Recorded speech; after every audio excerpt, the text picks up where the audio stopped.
Hello दोस्तों, कैसे हैं आप सब। आज की हमारी कहानी है ननद मांगने आती है। महक अपना सारा काम निपटा कर अपने कमरे में आराम कर ही रही थी कि इतने में बाहर से डोरबेल बजने की आवाज आई।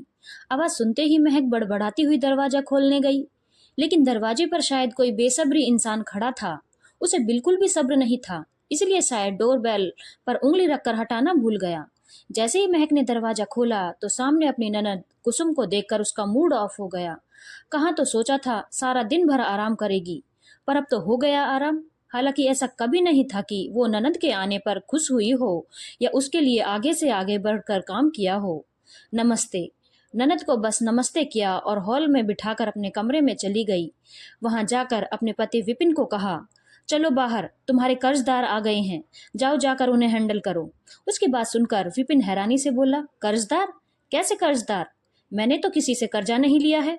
फिर कौन आया है? उसकी बात सुनकर महक मुंह बिगाड़ते हुए बोली, अच्छा, फिर तुम्हारी बहन आए दिन यहाँ क्या लेने आती है?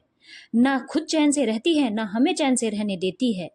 अरे दीदी आई हैं, तो खुश होने की जगह ऐसी उटपटांग बातें क्यों कर रही हो? विपिन खुश होते हुए बोला, दीदी तुम्हारी हैं, मेरी नहीं।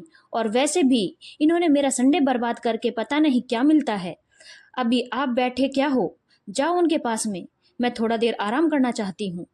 अरे आराम करना है तो कर लेना, किसने मना किया है तुम्हें? तुमने पानी वगैरह तो पकड़ा दिया ना उन्हें?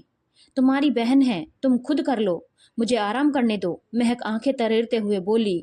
विपिन उसके आगे कुछ कह नहीं पाया और सीधे कमरे से बाहर निकलकर बाहर आ गया। बाहर कुसुम को बैठी देखकर विपिन उसके पास आया और उसके पैर छूकर बोला, कैसी हो दीदी आप? अकेली आई हो? गुड़िया को भी साथ ले आती। बस मैं ठीक हूँ, गुड़िया आज अपनी दादी के साथ मंदिर गई है। तू बता, तू कैसा है? मैं भी ठीक हूँ दीदी, आप जरा बैठो, मैं आपके लिए चाय पानी लेकर आया। कुसुम ने कुछ नहीं कहा। जानती थी उसका आना महक को पसंद नहीं था, पर भाई के प्यार का मोह था। उस मोह में बंधी हुई थी, इसीलिए हर महीने एक बार जरूर उनसे मिलने आ जाती थी। कुसुम 15 साल की और विपिन 10 साल का था जब मम्मी पापा की डेथ हुई थी। माँ पापा की मौत के बाद ताई जी ने तो रखने से मना कर दिया। आखिर नाना नानी ने उन्हें अपने घर में शरण दी, पर वहां मामी को ये बात पसंद नहीं आई, इसलिए आए दिन घर में कलेश मचा देती। घर का अधिकतर काम भी कुसुम पर आ गया था। जैसे तैसे कुसुम की स्कूली शिक्षा पूरी हुई तो एक प्राइवेट स्कूल में प्राइमरी टीचर के तौर पर काम करने लगी। अब डिग्री तो थी नहीं, इसलिए सैलरी भी उतनी नहीं थी, पर जो भी था स्वाभिमान को बचाने के लिए काफी था। और बस एक सपना कि अपने भाई को पैरों पर खड़ा कर दे। पर इधर तो उसकी मामी ने उसकी शादी ही लगा दी। ऊपर से नानी भी चाहती थी कि उनके जीते जी कुसुम की शादी हो जाए तो बेहतर है। आखिर उन्हें कुसुम के लिए हर्ष पसंद आया और हर्ष के साथ उसकी शादी कर दी। हर्ष एक मध्यम वर्गीय परिवार का बेटा था जो राशन की दुकान चलाता था। इतना तो कमा ही लेता था कि अपना और अपने परिवार का पेट अच्छे से पाल ले। ऊपर से कुसुम भी टीचर थी। दोनों पति पत्नी मिलकर घर को अच्छे से संभाल रहे थे। इधर विपिन की स्कूली पढ़ाई पूरी हो गई थी। वो इंजीनियरिंग करना चाहता था, पर इस दौरान नाना जी की मृत्यु हो गई। जब नानी तो खुद मामा मामी पर आश्रित हो गई थी, ऐसे में उसकी पढ़ाई का खर्चा कैसे निकलता। ऐसे में कुसुम ने विपिन की पढ़ाई का जिम्मा उठाया। इसके लिए कुसुम होम ट्यूशन तक लेने लगी थी। उसे अपने भाई को पैरों पर खड़े होते देखना था, इसलिए वो खूब मेहनत कर रही थी। पर उसे खुशी इस बात की थी कि हर्ष और उसके सास ससुर ने कभी उसके लिए रोका नहीं, बल्कि मिलजुल कर सब घर संभालते थे। इस कारण विपिन अपनी दीदी जीजा जी की बहुत सम्मान करता था। और आखिर उसकी मेहनत रंग लाई। विपिन पढ़ लिख कर इंजीनियर बन गया और एक मल्टीनेशनल कंपनी में जॉब करने लगा। वहीं उसे अपने साथ काम करने वाली महक पसंद आ गई और उसने महक से शादी कर ली। महक को कुसुम का घर पर आना बिल्कुल पसंद नहीं था। उसे लगता था कि ये लोग लोअर क्लास को बिलोंग करते हैं, उनका कोई स्टैंडर्ड नहीं है। कहाँ महक और विपिन का अच्छा खासा पैकेज और कहाँ कुसुम और उसके पति मध्यम वर्गीय परिवार के लोग। कहीं से कहीं तक कोई मेल नहीं था। ये बात कुसुम भी अच्छे से समझ रही थी। इस कारण उसने धीरे धीरे विपिन के घर आना कम कर दिया। जब महक और विपिन ने अपने नए फ्लैट का मुहूर्त किया तब कुसुम अपने साथ सुंदर बंधनवार लेकर आई थी। साथ ही नीम के पत्ते और अशोक के पत्ते के बंदरवार अपने हाथ से बनाकर लाई थी। खुशी खुशी वो उस बंदरवार को घर के मुख्य द्वार पर लगाने लगी तो महक ने टोक दिया, ये क्या कर रही हो? इसे क्यों लगा रही हो? अचानक महक के टोकने पर कुसुम एक पल के लिए बंधनवार लगाती लगाती रुक गई। फिर बोली, महक, ये पत्ती बंधनवार तो बहुत शुभ होते हैं, इन्हें दरवाजे पर ही लगाया जाता है। हर शुभ कार्य में हमारे हिंदू संस्कृति के हिसाब से इन्हें मुख्य दरवाजे पर लगाया जाता है, जिससे सकारात्मक ऊर्जा घर में आए और घर में सदा सुख, संपत्ति, यश, कीर्ति और शांति का वास हो। मैं नहीं मानती इन सब ढकोसलों को। आप दरवाजे पर से ये सब ओल्ड फैशन चीजें नहीं लगाएंगी। आपको नेक चाहिए ना, तो मैं आपको दिलवा दूंगी, पर भगवान के लिए मेरे घर को गंदा मत कीजिए। महक की बात सुनकर कुसुम हैरान रह गई। पर मैं यहाँ नेक लेने नहीं आई हूँ। आप ये सब क्यों कर रही हैं? सब समझ में आता है। कोई भी ननद अपना नेक नहीं छोड़ती, सभी इसी लालच में ये सब करती हैं। कुसुम कुछ कहने को हुई, तभी उसका ध्यान हर्ष की तरफ गया। हर्ष ने इशारे से बंदरवार लगाने के लिए मना कर दिया।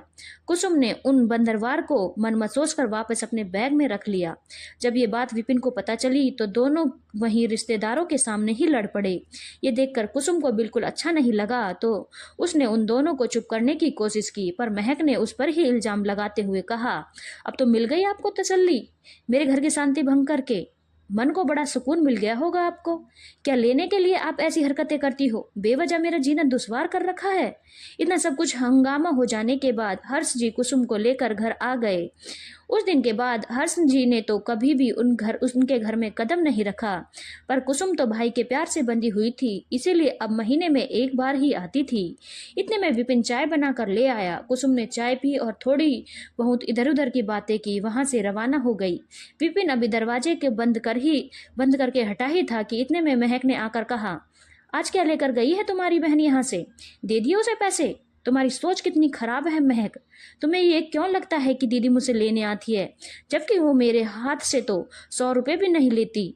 अरे, जिसने मुझे हमेशा दिया है वो मुझसे क्या लेकर जाएगी? उसकी बात सुनकर महक मुंह बनाते हुए बोली, अगर तुम्हारी बहन पुरान हो गई हो तो जरा मुझे भी शॉपिंग करवा दो। अगले हफ्ते मेरे भतीजे नोनू का मुंडन समारोह है, उसके लिए मुझे महंगी गिफ्ट तो लेकर आऊंगी। विपिन ने ज्यादा कुछ जवाब नहीं दिया और दोनों शॉपिंग के लिए कुछ देर बाद रवाना हो गए। महक अपने भतीजे के लिए सुंदर सुंदर गिफ्ट लेकर आई। अगले हफ्ते वो अपने भतीजे के मुंडन समारोह में अपने महंगे गिफ्ट के साथ पहुंची।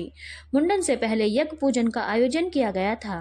महक के मायके के रीति रिवाज के मुताबिक मुंडन में नोनू को अपनी बुआ की लाई हुई ड्रेस पहननी थी। महक नोनू के लिए बहुत सुंदर ड्रेस लेकर भी गई थी, लेकिन ये क्या, उसकी भाभी ने अपने मायके से आई हुई ड्रेस अपने बेटे को पहना दी। ये देखकर महक ने कहा, भाभी, मुंडन से पहले पूजन में भतीजा तो बुआ की लाई ड्रेस पहनकर बैठता है, फिर आपने मायके वालों की ड्रेस क्यों पहना दी? ये सुनकर उसकी भाभी ने कहा, अरे महक, तुम क्यों नाराज हो रही हो? मेरी मम्मी कितनी सुंदर ड्रेस लेकर आई थी, मुझे बहुत अच्छी लगी, इसलिए मैंने नोनू को वो ड्रेस पहना दी। पर भाभी, रिवाज के मुताबिक तो नोनू को मेरी लाई हुई ड्रेस पहननी थी।